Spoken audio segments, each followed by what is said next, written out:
Hello friends, welcome to Malar new TNPSC. நம்ம சேனலில் போகிற வீடியோஸ் உங்கள் மொபைலுக்கு வரணும்னு நீங்கள் நினச்சிங்க அப்படின்னா தவறாமல் சப்ஸ்கிரைப் பண்ணுங்கள். பக்கத்தில் இருக்க பெல் ஐக்கனை கிளிக் பண்ணிக்கோங்க. வாங்க வீடியோக்குள்ளே போகலாம். Good morning friends. ஞானச்சிரிப்பை பற்றி ஒரு சின்ன ஹைகோ. செங்கல் சுமந்து சாலை கடந்த ஏழை சிறுவன் சுவர் சுமந்த எழுத்துக்களை படித்துவிட்டு சிரித்தான். இளமையில் கல்.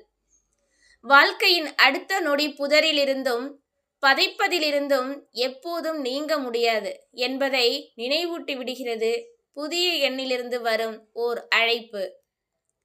இஸ்திரி போடும் தொழிலாளியின் வயிற்றில் ஒரு சுருக்கம்.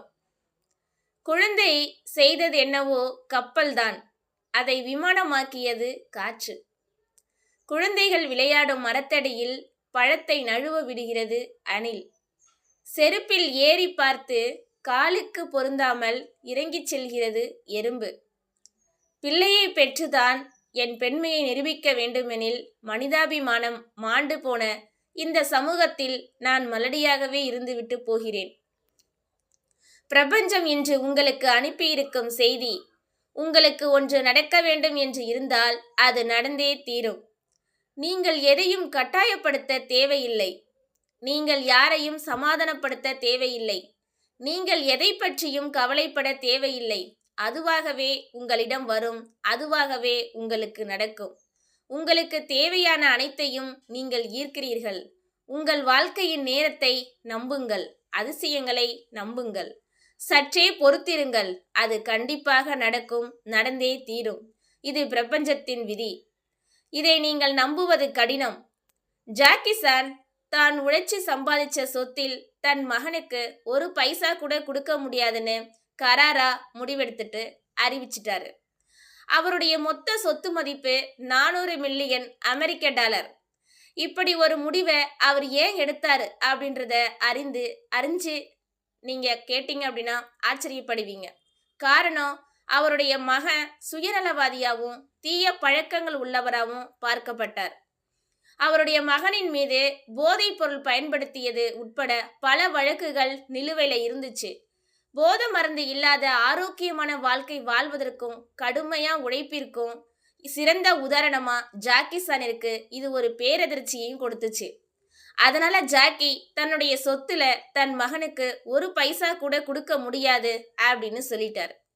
அவர் இதை சொல்லிய வரிகள் பின்வருமாறு: நான் என் மகனுக்கு மிகச்சிறந்த கல்வியை வழங்கிவிட்டேன் மற்றும் வாழ்க்கையை தொடங்குவதற்கான மிகச்சிறந்த வாய்ப்புகளையும் உருவாக்கி கொடுத்து விட்டேன். என் மகன் திறமையானவனாக இருந்தால் அவனால் சொந்தமாக பணம் சம்பாதிக்க முடியும். அவனிடம் திறமை இல்லை என்றால் நான் சம்பாதித்த பணம் முழுவதையும் அவன் தொலைத்து விடுவான்.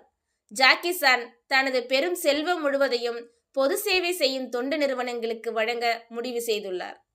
அதை பற்றி அவர் சொல்லிய வரிகள் பின்வருமாறு: இந்த பணம் உண்மையில் தேவைப்படுபவர்களுக்கு உதவட்டும். நான் இந்த உலகத்தை விட்டு போகும்போது அதை என்னுடன் எடுத்து செல்ல முடியாது. ஜாக்கி சான் ஒரு சகாப்தம். அவர் மீது உங்கள் மரியாதையை பதிவு செய்ய இந்த வீடியோவில் மரியாதை அப்படின்னு சொல்லிட்டு கமெண்ட் பண்ணுங்க நண்பர்களே. நீங்கள் உங்களிடமே தொடர்ந்து சொல்லிக் கொள்வதை உங்கள் மனமும் மூளையும் ஆணித்தரமாக நம்பும். நான் ஒரு புத்திசாலி, நான் மிக பெரும் லட்சியங்கள் கொண்டவன், நான் எதற்கும் அஞ்சாதவர், நான் ஒரு வெற்றியாளர், நான் ஒரு சாதனையாளர் என்று உங்களுக்கு நீங்களே அடிக்கடி சொல்லிக்கொண்டே இருங்கள். ஏற்றுக்கொள்ள வெற்றி அப்படின்னு சொல்லிட்டு கமெண்ட் பண்ணுங்க நண்பர்களே.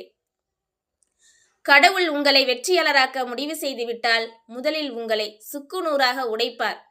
அடித்தளம் நிலையற்றதாக இருக்கும் பொழுது அடியோடு தகர்த்தெறிந்து விட்டுத்தான் அசைக்க முடியாத ஒரு கட்டிடத்தை எழுப்ப முடியும். தியாகமின்றி வளர்ச்சி கிடையாது. சொகுசு ஒருபோதும் உங்களை ஒரு பெரிய நிலைக்கு கொண்டு வராது. நீங்கள் உடைக்கப்படுவது தண்டனை அல்ல, இது ஒரு மாபெரும் உருமாற்றம். நசுக்கப்பட்ட திராட்சைகளே ஒயினாக உருமாறும்.